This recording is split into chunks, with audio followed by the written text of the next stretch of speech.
I've worked with a lot of clients, alcoholism, drug addiction, and so forth, that when they come in, I'll say to them, this alcoholism is actually problem B. It's not your main problem. Your main problem is problem A. We have to resolve problem A. What are you running from? What trauma or what is it that you don't want to face and feel?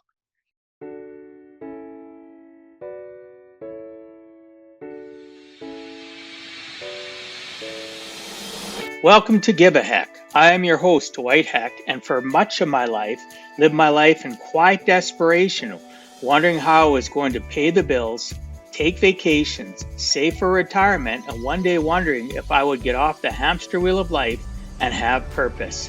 A life that most of society lives, which takes us to work, then home, then repeat, and pays us hopefully enough just to survive. The harsh truth that most live with more month than money and have no idea how to live life on purpose, not by accident.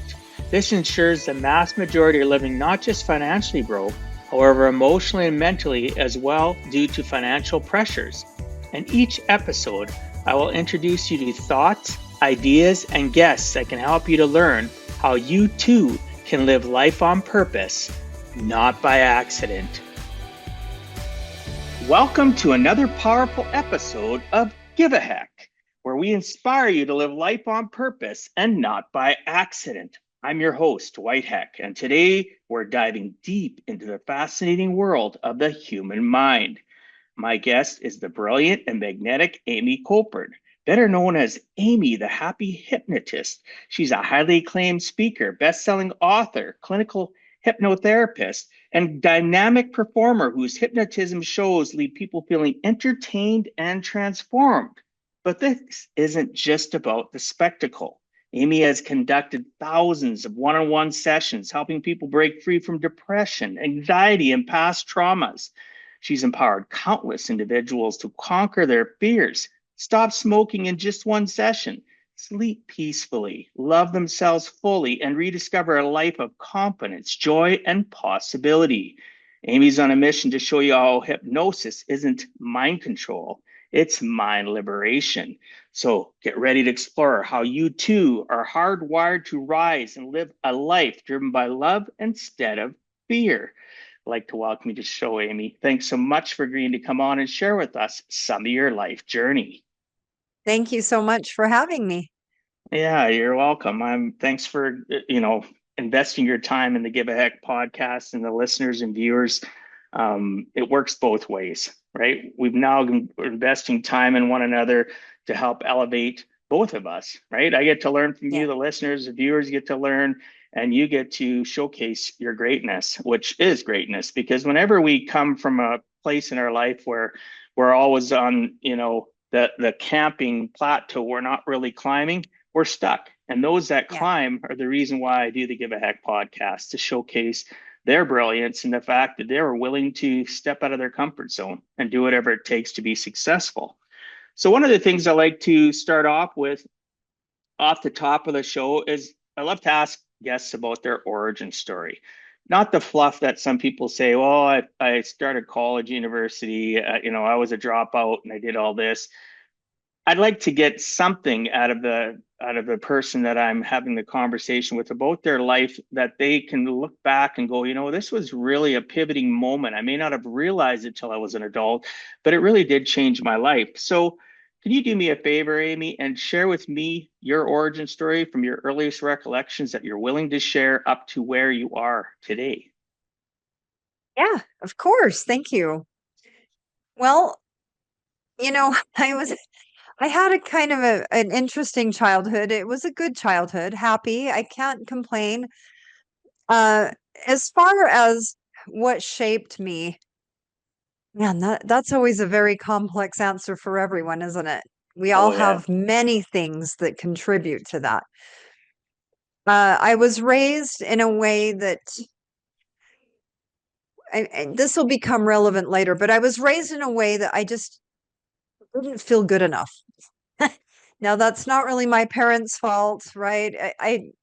They were doing their best, but yeah. So that affects a lot of your decisions, right? A lot of things that you do. So, as where I am now is completely different because I've had to let go of some of those things from the childhood. And again, I don't blame my parents, but yeah, pivotal moments, there's many. Um, so as a hypnotist, you mentioned that I help a lot of people with depression and anxiety. So the first time that I ever experienced a real depression was when I was about 26. And so that was something that hit me out of the blue. I had never experienced anything like that in my life, and it was so difficult. And it lasted a long time too, like a year. And so throughout that experience, I'm the type that's just I take something and just go all in to try to figure out how to solve it. I'm a problem solver just by nature. That's just how I was born, I guess. So with that first depression, yeah, I was reading all the books I could figure out, doing everything I could possibly do. And eventually I came out of it in an interesting way, and I was just happy to come out of it. Because for anyone listening, if you've been through a severe depression, you just feel like you're in a dark hole that you are having a hard time climbing out of. And so, yeah, when I did come out of it, it was just heaven to be back out, to be myself again.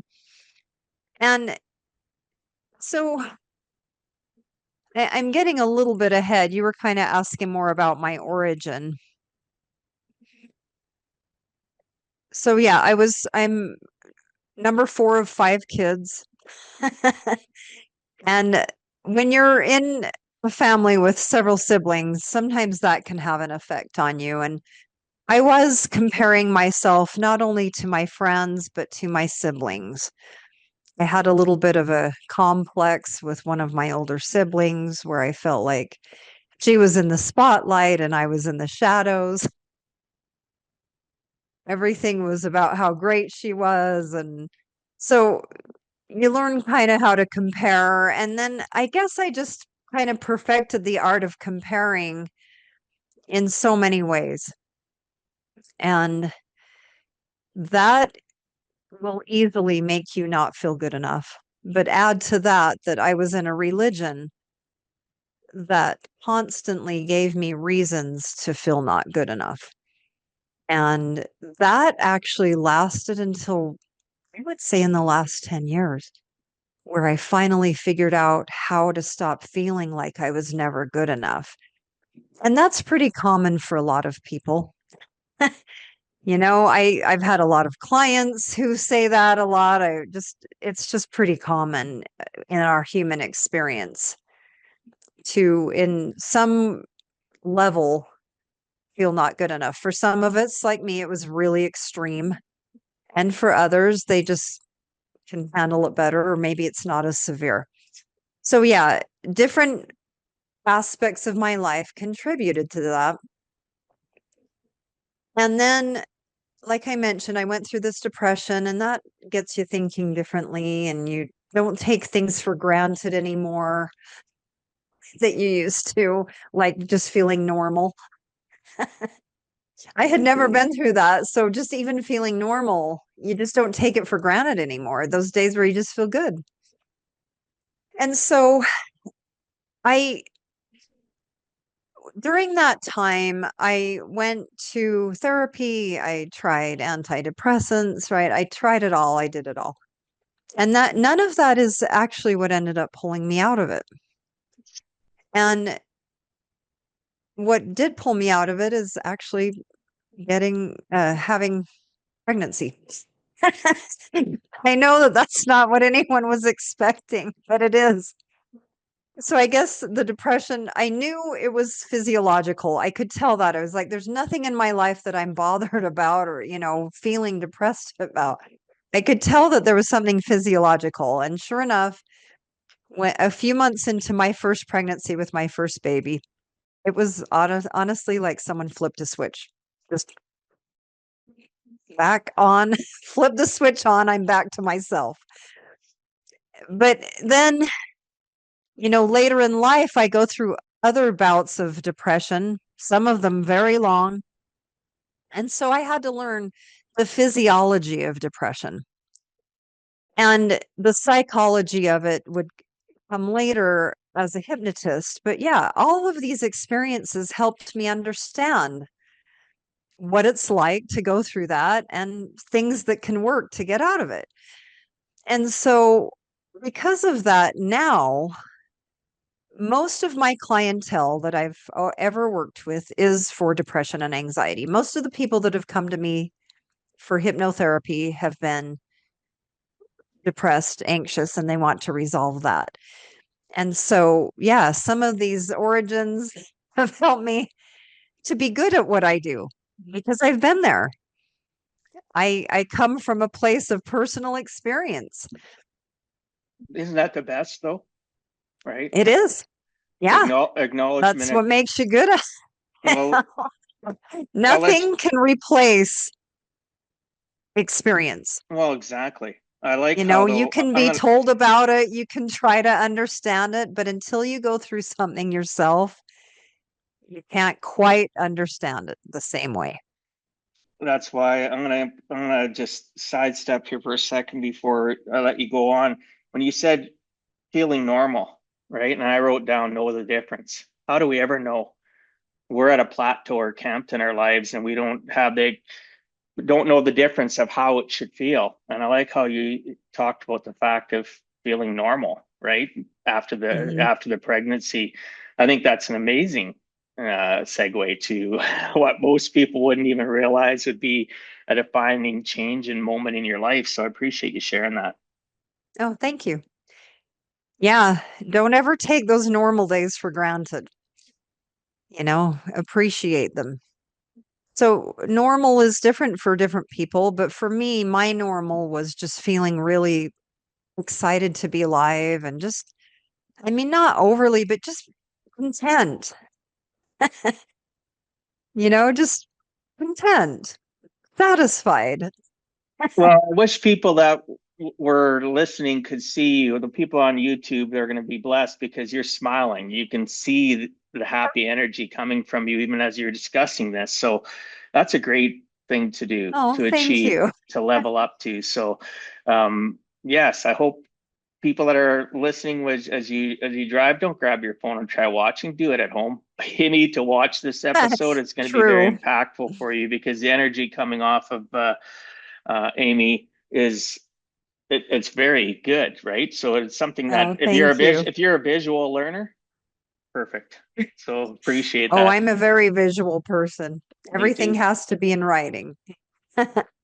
That's good.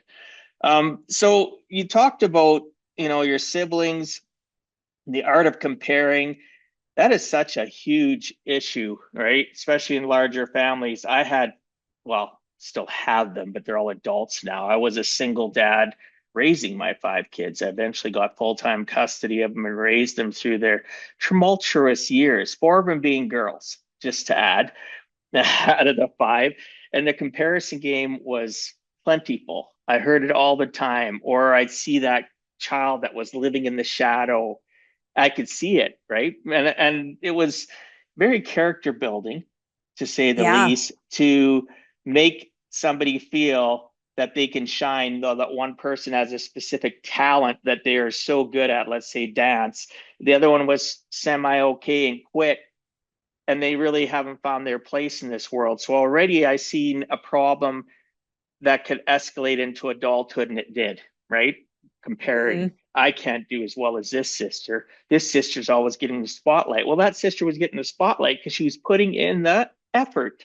She knew what she wanted, whereas that other child needed more guidance. Unfortunately, Yeah. sometimes as True. parents, we can't just guide them enough, can we? True. Right?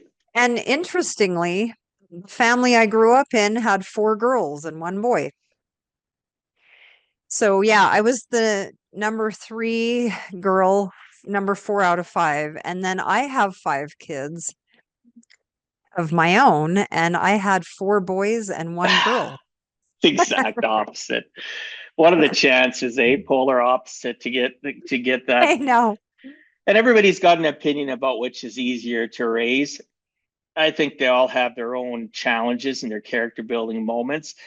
Yeah. Boys, everybody says boys are easier to raise, but it's because they don't get the same emotional connection or conversation or relatability that a girl would. And I found that out as being a single dad of 4 daughters, that I Yeah. had to communicate with my son and make sure he didn't fall off and be in that shadow, right? And caught up Yeah. in the fact that, are you okay? Oh, everything's fine.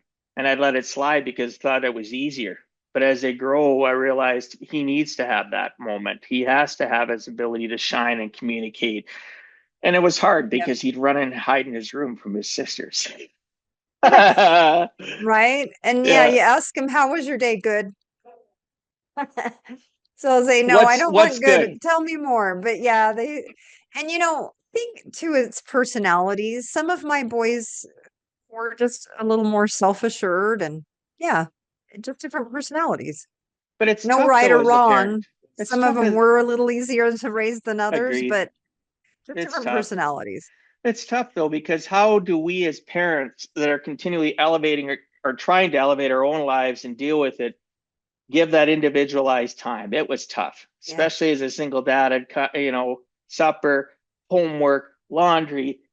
Okay, do this, do that. And then I'd be so exhausted. And I thought to myself, oh goodness, that kid's already gone to bed. And I told him hours ago that didn't have the mental capacity. Let's talk later. And that later never happened. And then I'd sit there and I'd feel guilty, right? I'd have that guilt, that parent guilt, Yep. that religious guilt. And I'd go to bed and go, oh man, okay, what did I learn from today? Okay, I got tomorrow's another day. First off, talk to that kid, apologize, give them the attention first thing in the morning, right? And if they say no, it's not, watch their body language. Is their body language telling me that it is still serious? They just don't want to bother dad because I never give them the energy. Yeah, Like that's being a parent is like being in a blender. Just I know. And even though it was busy with 5, I was, they're at different ages. And so I was able to spend quite a bit of one-on-one time. But part of that's because for a while there, I was a stay-at-home mom, which allowed that. But even now, my youngest 2 are 13 and 15, and my next up is 21. And yesterday, I spent one-on-one time with each one of them. good for you. Played pickleball with my 21-year-old. Yeah, so it just different times of life you're able to spend time, but yeah, we just do our best. But I do love my kids, and spending time with my kids is my favorite thing to do. Oh, me too. Yeah, it's my very favorite thing to do. For me, And it's I always grandkids though. cry and have a hard time when they grow up and leave, and I just don't want them to grow up and leave. It's sad, but they do anyway. Well, you can't stop that. And then I know, and you hope like me, it's whereas the days when they all lived at home. now I have the grandkids. They came over Yeah. and hung out I took the day off Friday and they came over. We made some supper, watched a movie. It was too darn hot out. We weren't going to go out, and they wanted to have a big fire area in the back of my large yard. Oh, And that's they fun. wanted to do that. But I said, let's see. So you're in Fahrenheit, right? So we would have probably Yeah. been about in the 90s. And Yeah. I don't like that hot to be outside. So we decided just to have a good time. And so you elevate from your kids leaving in your heart going, oh, I want them to be here. I honestly, as a dad, I can remember my one daughter going off to nursing school and only 3 hours away and being in the shower the next day after I drove her and moved her and crying, right? Yeah. As a dad going, oh, yeah, she's That's gone, me. right? That is And so me. I, Yep. I I cry every cried like time a one of my baby. kids advances to some new grade. Anyway, so But that's a yeah, good, crying's not bad though. It's not. no, It's it's not. And sometimes emotional it's release. necessary. But getting back to what we were talking about, yeah, the comparing it just didn't serve me, but I couldn't quite grasp that, right? And like I say, I also had a lot of religious issues that way that was telling me you're not good enough. And I believed it, until recently. I'd say, yeah, within the last 10 years. So uh it it's just not a healthy way to live, but yet we do it so easily. Well, we pass on all that learned behavior to our children, I know. right? Well, I hope I didn't pass on too much, but yes, and having overcome it in the last several years has helped. Now they are going to remember that more. So, Powerful example. Good for you. yeah. That's good. And what I do, right? I've learned a lot with that, helping others. And I didn't want to tell them and not be a product of what I'm telling them. So I don't ever want to be hypocritical. I want to be able to honestly say, yeah, I do what I tell you to do too. And I do. That's awesome. Doesn't mean I'm perfect, not at all. But it does mean that I'm always aware of, yeah, I want to be true to what I tell my clients, that I am that person that I'm asking them to be, that I genuinely love myself, that I don't compare, that I'm not criticizing myself. You're right. That I'm actually a product of my product.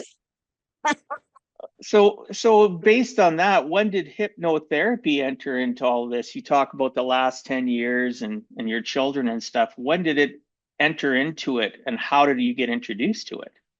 Yeah. So when my youngest was about to go into kindergarten, I had been a stay at home mom for about 9 years. Prior to that, I had worked full time, sometimes part time, sometimes I had done human resources.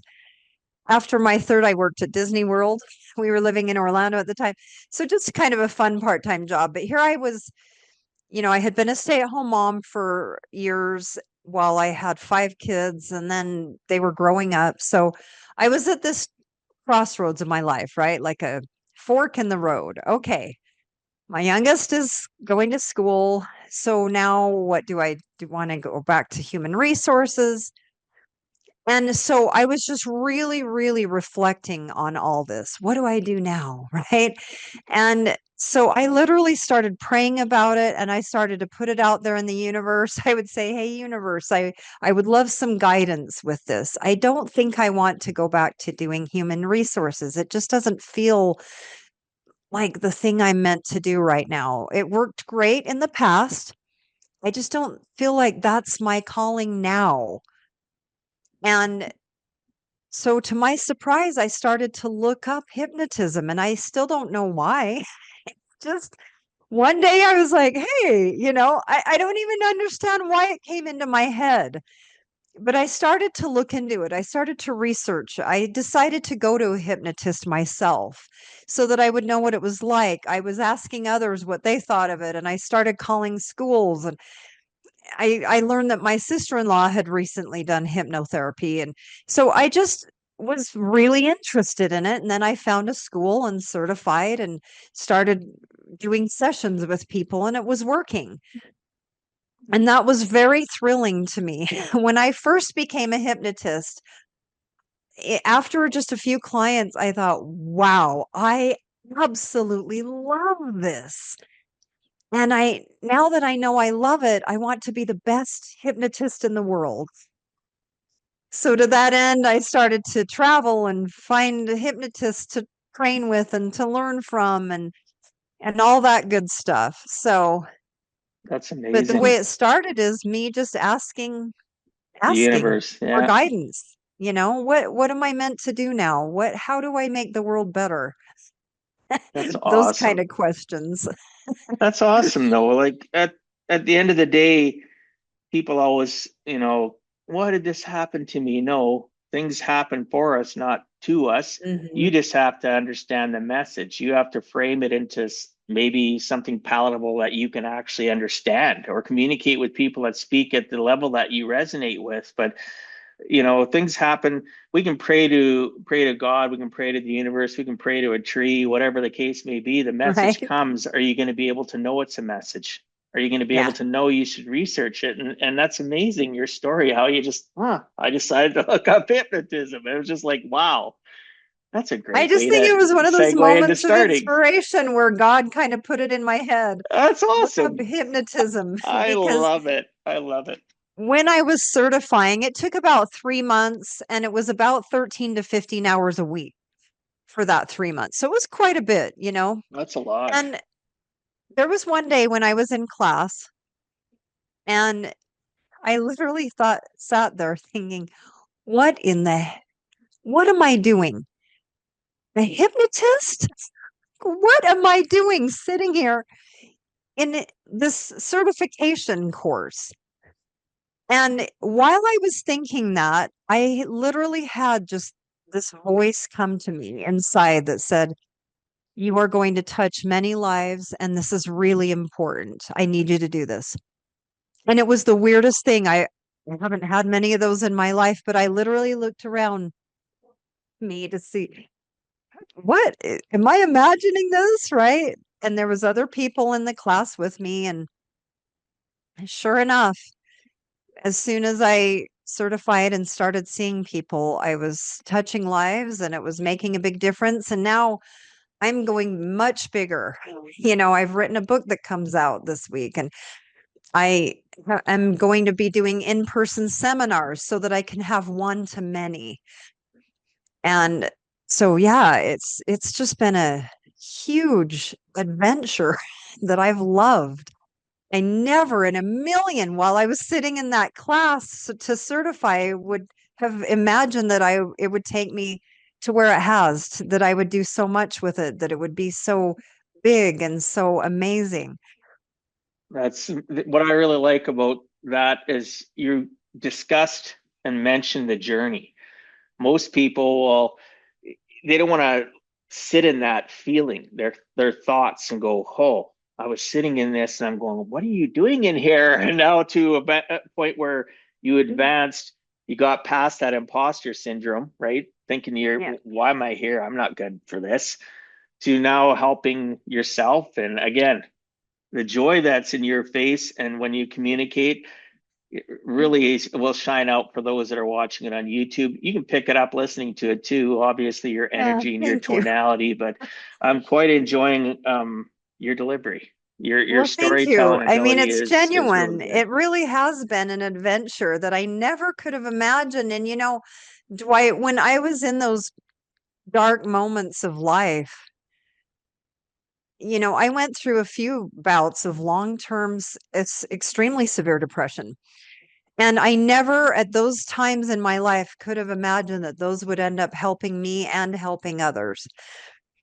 And that eventually it would be okay, right? I would come out of these depressing episodes and I would learn a lot and use what I learned to help others and that I would travel the world and write a book and you know like I just when you're going through hard times you just can't imagine how it could possibly work for your good or the good of others. Sometimes it's really hard while you're in that moment, you know. And there was another time, one of those depressions was when I was very, very sick.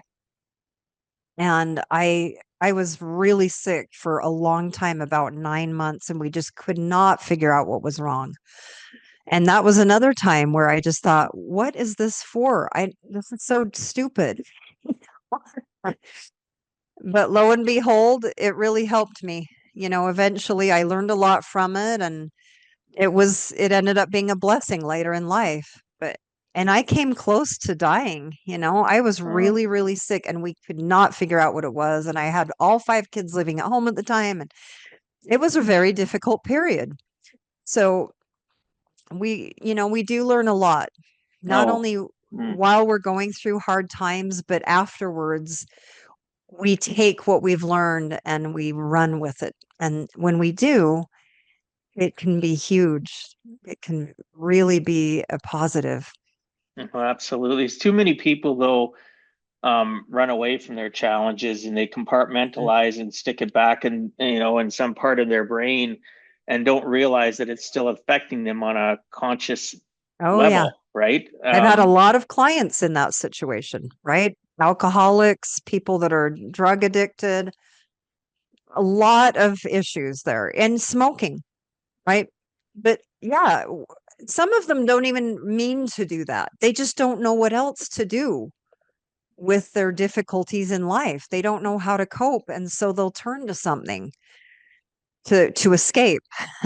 But uh, yeah, I've worked with a lot of clients, alcoholism, drug addiction, and so forth, that when they come in, I'll say to them, this alcoholism is actually problem B. It's not your main problem. Your main problem is problem A. We have to resolve problem A. What are you running from? What trauma or what is it that you don't want to face and feel? That's what we have to resolve. And then it's easier to get off the booze, and it's easy to stop being addicted to drugs and all that. But we have to resolve problem A. I love that because I do that in my own business. I do a lot of lifestyle coaching in the finance industry. It's going on to my 23rd year as of September.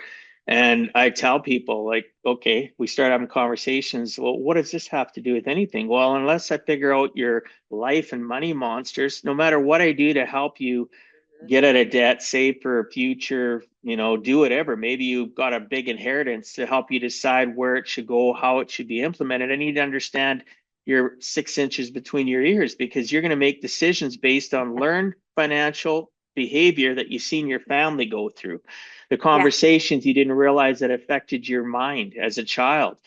Oh Well, yeah. I don't want to do all that stuff. Okay, well, now 23 years later, I don't take clients on unless they're willing to get to that personal level before, 3, 4 meetings in, then we talk about numbers.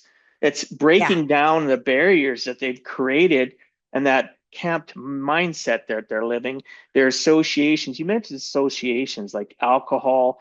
You know what? There's a huge addiction issue in North America and the world to people spending for that dopamine hit and then Yeah. having buyer's remorse, huge Yeah. problems. And then they Oh cycle yeah. in, they cycle into more debt. And then, so when you talked about primary problem versus secondary problem, their addictions are an issue now. Now they become addicted to stuff because they're swimming and drowning in debt. They don't know how to control it. Mhm. Nobody's taught them past learned behavior of childhood or even adulthood. It can happen in adulthood where they Yep. have a significant other or a partner that causes the challenges with them. So, it's just amazing how you talk about it. It really, at the end of the day, we need to build relationships. We need to understand people's monsters, their trials and tribulations, whatever the case may be, and really put in the effort. Those are out there dealing with the general public. People don't care what you know. They want to know that you care first. Then they'll know Mm. what you care. They Then they want to want know to know. what you care, and they Yeah, also want the results, absolutely. right? They want what works, and that's what my whole thing is, right? You want results, and I want those results for you. We're not But we here have to to we have to mess work with one around. another. We're here Yeah, to give you the results. exactly. You have And to be yeah, willing. You have to be the willing. Otherwise, and I we're wasting agree. time. When someone calls me to stop smoking, I'll say, "How done are you with smoking?" And then I'm listening very carefully to how they answer that. If they say, "Well, I've got to quit because, my body's falling apart." I'll say, "Well, okay, it's probably not going to work." If I ask them, "How done are you?" and they say, "Oh, I'm so over it. I can't stand it anymore. I'm just done." And I'll say, "It'll absolutely work then." And, willpower, gums, and patches has like a 30% success rate, and I have over 92% success rate. Wow, that's So, amazing. well, because we're working with the subconscious mind, which is where habits are. Oh, of course. But it's So, amazing that your smoking is results a are that powerful high. That's amazing. Wow. So anyway, yeah, but I brought that up because you were saying that you have to have them be willing, right? Where you'll take on a client that's willing. It's the same with me in smoking. If someone wants to stop smoking, I have to hear that in them. They're done. Yeah, exactly. So it's a simple question. Why are you here? Yeah, All right. What are you looking exactly. for from me? And I stop. And the first person, people, this is a really simple tactic you can use on anybody to get them to release what's inside of them. Ask a question and shut up and listen. The Yep. first person to answer loses, Loses. and the other Yep. person wins. Oh, that doesn't sound very fair. Well, if you truly want to help somebody, absolutely it's fair. You need to, Yeah. manipulation is both good and bad. People say manipulation is bad all the time. I disagree. If I positively manipulate you with a proper question, a statement, a result, an action that you're looking for, and it helps you release, that's positive manipulation. Everybody's manipulated I every day. Your, agree. your kids manipulate you, your adults around you manipulate you. Do you manipulate in a positive way, or are you manipulating to be somebody that's always winning at the expense of others, right? But anyway, Right. I'll get off my soapbox. Well, no, it's true. And that's one of the things that I bring up. So I do hypnosis shows too. Yes, I Now, was reading hypnosis about that. shows are a lot of fun. Okay. We're getting lighter, right? I help people with severe traumas and all that, but I also do hypnosis shows, and those are a blast. It's very common for me after I've done one of my hypnosis shows for someone or many people to come up and say, that is the hardest I've laughed in years. And incidentally, on a side note, when I do one on one hypnotherapy, I often get the comment, that is the most relaxed I've ever been. It is very relaxing. But yeah, so one thing that I was going to get to that you brought up, when I start a show, I do a little kind of a pre talk where I'll say, you'll see people come up here and do funny things, right? When they're hypnotized. But what if I could hypnotize them and tell them that they're a millionaire and they go and make $1 million because I told them they could and they believed that they could because I told them that? That's hypnotism, right? So I'll bring that up. And or what if I tell them that they can go take some fearless action and they do because they believe me, right? So you were talking about manipulation. Yeah. I mean, I'm not, some people think that hypnotism is mind control, and it is not. The important thing with hypnotism is when the subconscious accepts it, right? And says, yeah, okay, I'm a non smoker. Great. And they go off and they never touch a cigarette again. That's so So it's powerful. not manipulation, it is giving the subconscious what they want, right? What the client wants. Because the subconscious is merely a computer. It takes things that you give it non critically and it accepts it, just like anything that you do on a computer. You're going to type those words, it's just going to do what you tell it to do or do what it, click and all that. And so your subconscious is merely a computer. So that's the great thing, but it's also not mind control. And a lot of people think it is because of the way that hypnotism is portrayed in movies, right? And shows and things like that, where they think it's mind control. And honestly, some people want it to be mind control. They'll come to me and they'll like, can't you just make me do this? Or can't you just, I'll say, well, yeah, but you have to let that through. And it has to be positive and it has to be for the right reasons. And you can't resist it if you can't put up any resistance if that's truly the best thing for you. So there's a lot to it. But yeah, it's powerful, and but it's definitely not manipulation. Yeah, that's not what I was getting at. I was I talking know, about the and I know fact you of, weren't, just so that the listeners understand, because there are a lot of misunderstandings about hypnosis, yeah, I was just and talking about I in get that a general lot. dealing with people, because at the end of the day, we sometimes have to, you may not, hypnosis may not be manipulation, but maybe you have to make a statement to somebody to make them actually be aware or think about the fact of, like the smoking question you asked, and Yeah. whether or not one was going to be helped, one whether or not you couldn't help them. It's the same thing. You manipulate in the sense of asking the question to the person and saying, hey, this is what I want, right? Or this is what you need and you want from me. I manipulate whatever I need to manipulate, but the end result isn't manipulation. It's still their choice. It's still there. All I'm doing is trying to bring that out of them so they have a realization for maybe once in their lives that there is a Yeah. challenge, right? So Yeah. Yeah. obviously, no, I don't think hypnosis. I wouldn't have you on if I thought it was like you're Well, talking about, like the the only portrayed reason movies. that Because I'm I know somebody does hypnotherapy in my city. I've known them for 25 years. Never seen them myself, but I constantly am intrigued and enthralled by the industry and what it's developing into, and why I wanted to have you on is so that we yeah, could highlight to people that it is such a powerful tool. Because it is. some people aren't going to listen to this episode, and or they will listen to it and they're still going to discount it. They just aren't the willing Mhm. yet.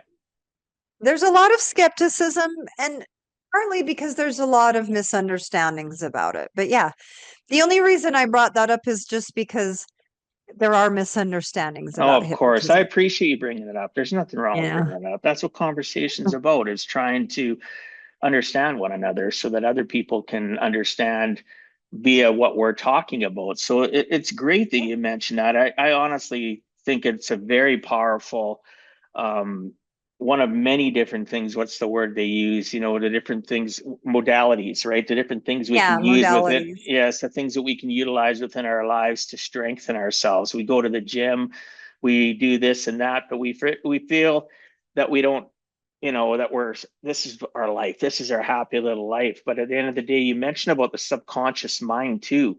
What people, if you aren't aware, those are loyal listeners, know what we talk about all the time. Our brain is a giant computer. It doesn't know the difference between the truth and a lie. You give it Yep. information, you convince it it's the truth, and then you continually spread that truth, and you never have anything that really puts that monkey wrench in there, makes you go, oh, what, I thought that, and then you feel Yes. uncomfortable because of the associations of people you hang out with, and they're saying, and you're afraid to tell them, hey, I changed my mind, right? Because you've never been Yeah. taught how to articulate yourself and say, hey, I'm growing and changing, I'm on the climb. I used to believe Oh, this, yeah. now I believe that. Because they're worried about losing that association. I'm here to say it, sometimes it's time to break the chains. Right? Yeah, I Maybe agree. And hypnosis could be that thing for you, right? Maybe, exactly. So why when I not work check with it out? clients, I'll like work with their unconscious and just say, okay, unconscious, you got to understand that this person doesn't want this or need this. Or if I'm working with past traumas, so emotions are in the subconscious. So I'll say, unconscious, those emotions were appropriate at the time, but that time came and that was a long time ago. There's no reason to hold on to these emotions anymore. It's okay to let them go. And so yeah, there's a number of things, and I do motivational speaking, and when I do a motivational speech, I will always do a group hypnosis with the audience.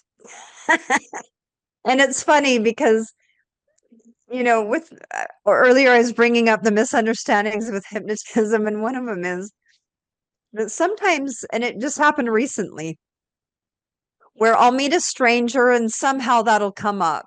They'll ask me what I do, and I'll say, you'll never guess what I do. And anyway, I'll tell them I'm a hypnotist, and they'll say, I don't even dare look you in the eyes, Oh my or they'll gosh. be like, oh, they'll shield their hand or their eyes or whatever. They'll say, oh, and then all of a sudden they're kind of scared of me. It doesn't happen a lot. Most of the time I get, wow, that's cool.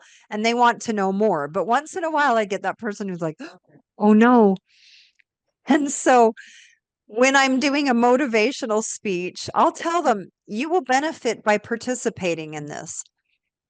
And it's just to benefit you. But every time I give a speech and I do an audience hypnosis, there are always at least a few people that just refuse to participate. Yeah, well, and they refuse because of lack.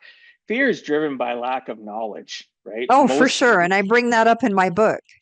Yes, and There's we're going to discuss that in a moment before we run out of time. Actually, two right. books. Your contribution book I want to talk about.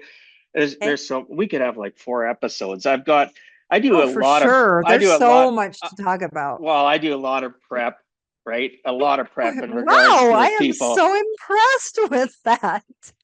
You have no idea how many times I read this to make sure I feel the flow of the conversation on my side, so I feel more comfortable having a conversation with you. I spent probably 2 hours already before we even said hi.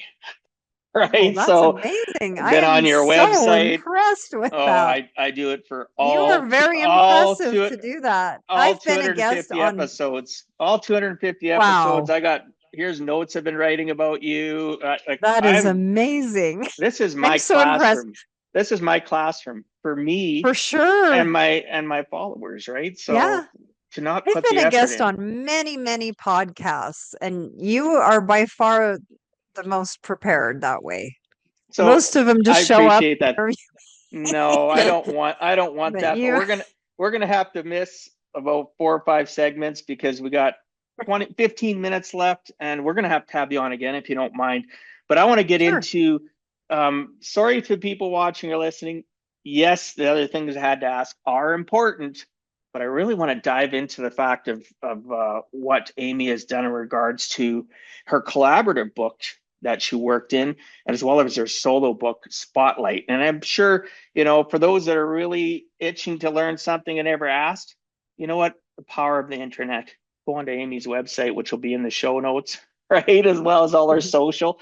Don't let this opportunity, amykoford.com. Pretty yes, easy. don't let this opportunity pass you, because I honestly do believe that hypnotism can work. I was just one of the stubborn. Right. So I'm wanting to learn more, even in my late 50s. I'm never too late. Good. It's never too late to give a heck. Right. Oh, no, it's never too late. So the gifts of pain, you contributed a powerful chapter titled From Self-Critical to Self-Love, if I'm correct, Mhm. to the collaborative book, The Gifts of Pain, 31 voices, one volume, all sharing the truth about growth through adversity. So some of the questions I want to ask is, why is self-criticism such a widespread inner battle? Oh, man, I tell you, over the years, as I've helped people, worked with a lot of people, I have been so surprised at how pretty much everyone criticizes themselves. Now, when I do a speech, I'll even ask the audience, I'll say, who here criticizes themselves? Raise your hand. And a few hands go up. I say, are you sure you're being honest? And more hands go up. And then I will say, okay, so one of you that raised your hand, go ahead and stand up and tell all of us all the many benefits of criticizing yourself. That would be interesting. Well, that's how I get us some like kind of laughs because I'll say, that's right. There are no there's no benefits, right? There are none. And so my next book will definitely be centered around that. In fact, that's one of my speech topics is stop criticizing yourself and connect to your greatness. And I've delivered that speech to a few different audiences because people by and large are so self-critical and it's not benefiting anyone. So you asked, why is it so widespread? I think that there's a number of reasons, and one of them is, right, how someone is raised. Are they comparing? It just seems like nowadays there's a lot of reasons that people pick up to compare, but also one of the other reasons I think that it's so widespread is because people think it's fine. They don't think it's any big deal. They just, oh, it's fine. Everyone does it, or they don't think that it's that bad. That's what I've observed, right? Literally, pretty much everyone that has ever come, and I've done thousands of sessions, I'll ask the client, do you criticize yourself? Oh, yeah, all the time, right? Like I get that all the time. That's the most common answer. And so it's too widespread because people just think that it's not a big deal. But it's And I'm here ingrained to in tell our the it's listeners ingrained in our culture. it is. I'm here to tell all of your listeners it is a big deal. It is actually a very big deal. And I used to be very critical of myself. And I can tell you that when you come out of that into the sunlight, life is so much better. It is so much better to not criticize yourself. It is so much better to love yourself. You're happier. It has a positive effect on every aspect of your life. So, yes, my next book. So, this book that I just finished that's coming out that took me 2 years it took a ton of work and time. It's all me, no ghostwriting, no AI. It's just me and my experiences. And I wanted to make it the best book about conquering fear that is available in this world. So I poured my soul into this book about fear. And God specifically told me to write this book. That's another story. But yeah, the next one, I'm going to write it about how important it is to love yourself and just to stop criticizing yourself, because I have personal experiences with it. That came up at the beginning when you asked me about my background. And so I see it with clients. There's a huge need for this book that I need to write about stop criticizing yourself and love yourself, damn it. Which we need to, of Like, course. it's just so much more important than people realize. And I was the same. I was one of those. I did not love myself, right? I was highly critical of myself until probably within the last 10, I'd say probably about 8 or 9 years ago. And wow, it is so much better to love yourself. Absolutely. Of So I course, do touch upon that just a little bit in my book, this one that that's just came out. you're But yeah, talking about Hardwired to Rise. Hardwired to Rise. Yes. So let's go back to the Gifts of Pain because I kind of jumped ahead. I apologize. No, don't So yeah, the apologize. Gifts of Pain was just a little snippet of my journey of what it was like to feel not good enough and how I overcame that. That's and And you it's know kind what? of That's great. interesting, that little story, isn't it? The whole thing is Did you read it's it? amazing. At the end of the day, you got to realize that most people would never even get to a point where they collaborate in a book, let alone go through the cathartic nature of writing their own book, which is what I want to flow into. I'd love to spend more times on the gift of pain, but we're running out of time, and I really want us to spotlight Hardwired to Rise, right? Okay. It, you Can know, we, yeah, go can we ahead. just really quick talk about what comes up in the Gifts of Pain so that Sure, the go listeners, ahead. because I want Absolutely. to inspire the listeners. Okay. So for all of you listening, here's what happened in the Gifts of Pain, that chapter that I wrote about from self-critical to self-love. Just real quick, what happened is that I was able to have a nice vision of who I really am.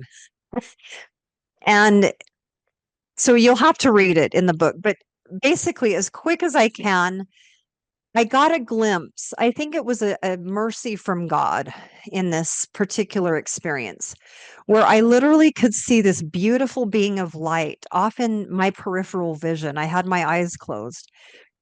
And it was so compelling. I thought, wow, who is that? She's beautiful and she's strong and powerful. And, it was just this life changing when I realized that's me. That is me. Like, that's my spirit or my soul, right? We all have different names. I do believe that I have a spirit within me, right?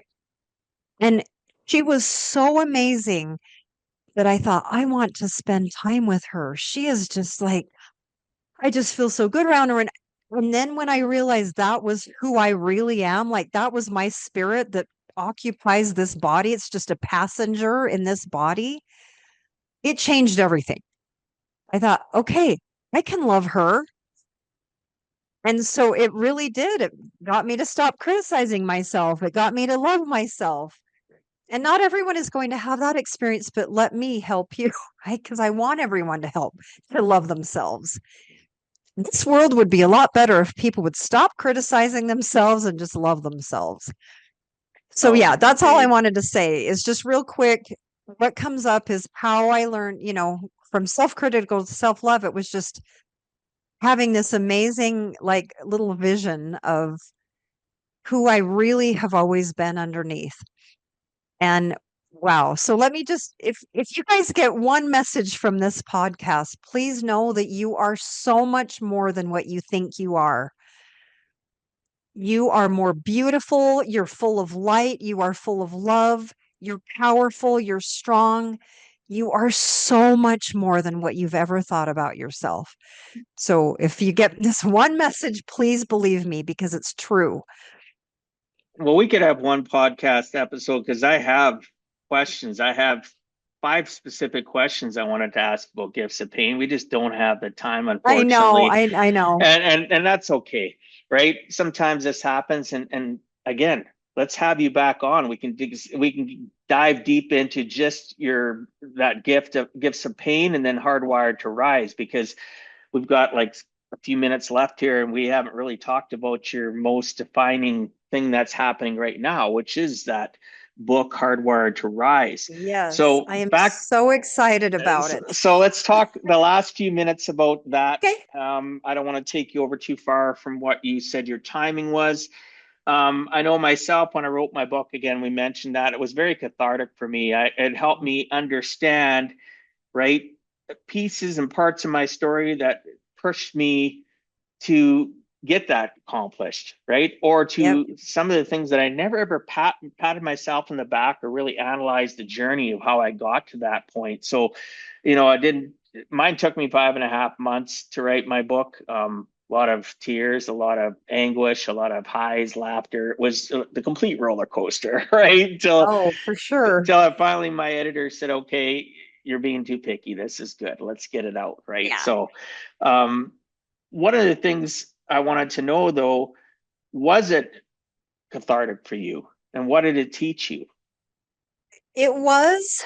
I already knew a lot of it. So a few years ago, out of the blue, the universe, God, however, my something told me you have to write a book about fear because you have a very unique perspective. Now, what I mean by that is working with lots of clients over the years with depression and anxiety, I learned, I discovered at some point, wow, like I had this epiphany. It's actually just fear, all of it. Every everything that people have come to me for is just some type of fear. It's fear manifesting itself in different ways. It's holding people back. It's causing them suffering. And so I was told to write this book, and it took me a year and a half of writing, and then it took me another 7 months to get all the revisions and all the proofreading and all that. So it's finally coming out. But yeah, earlier, Dwight, you mentioned that misunderstanding leads to fear or something to that effect. And so I wanted to talk about how I bring that up in my book. I am a movie lover. I love watching movies. And so I bring up that one of the movies are full of good quotes, Oh a yeah. lot of times. So I bring up the X-Men movie where Magneto says, mankind has always feared what it does not understand. And then I relate that to all these different areas of life where here's how fear causes this, and here's how fear causes this, and how it's so much a lack of understanding. How fear is just not having a full understanding of things. And but I mean, I bring up so much more than that. This is just one little tidbit of so many so many things that I bring up. But yeah, I just wanted to bring that up because you had said that. And I was like, oh yeah, it is. I bring that up. I quote Magneto from X-Men. That's awesome. We're definitely going to have you back on to, we could have another hour just on this book alone, let Oh, for alone sure. all the And other you'll see that things. I love movies. The back cover of my book, the first line is, "This is not a book, it's a space station." Do I you know seen that. what movie that's from? Um, From Star Wars. yes, I should know that. I was looking at the back of your book. You posted it. You posted the cover of it on social media. Yeah, yeah. Yeah, So at the top, the very first line of my back cover says, "This is not a book, it's a space station," referring to Star Wars. yeah.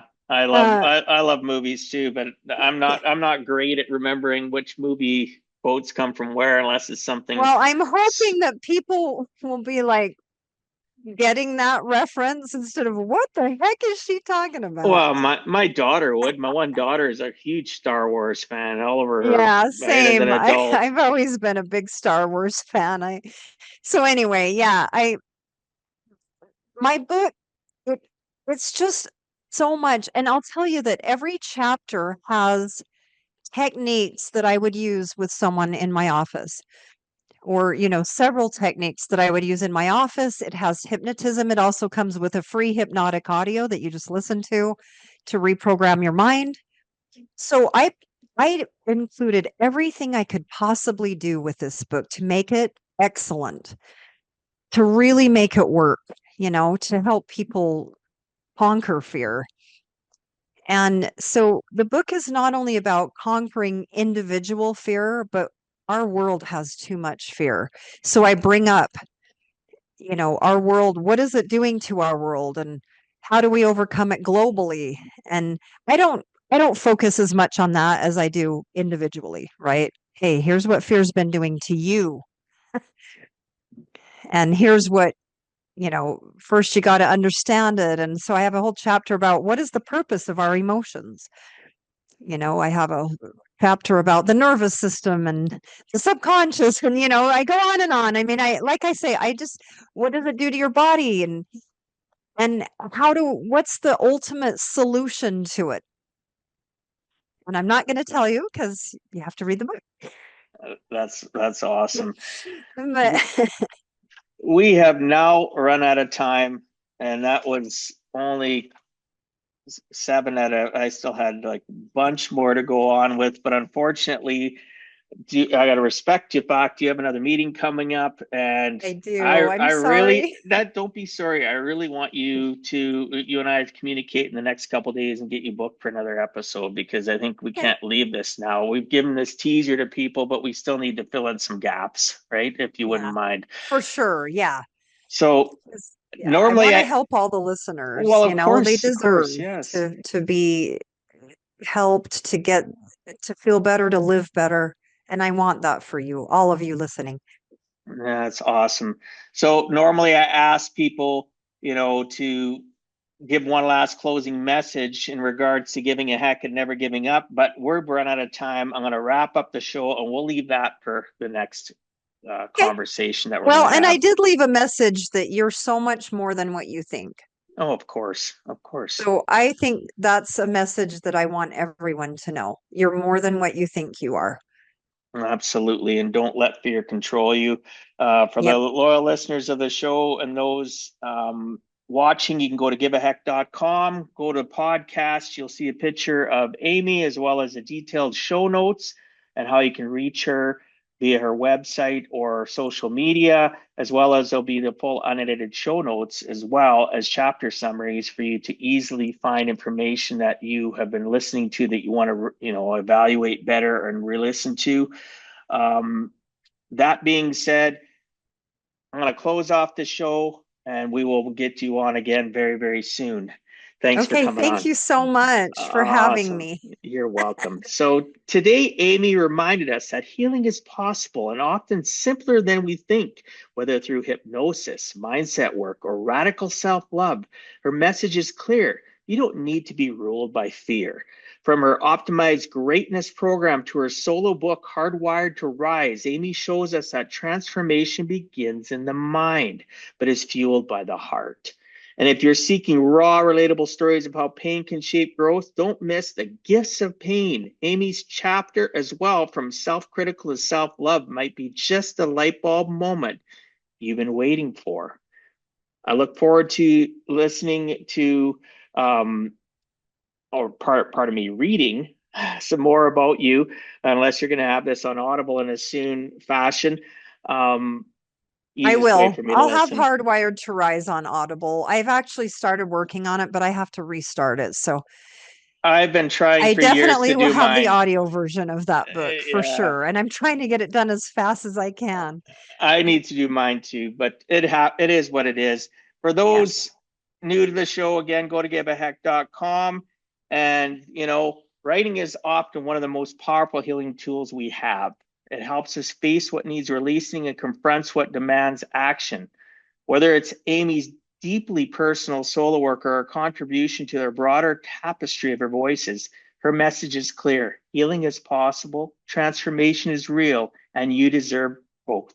You're not broken, you're rising, you're not alone. And so until next time, Always remember, it's never too late to give a heck.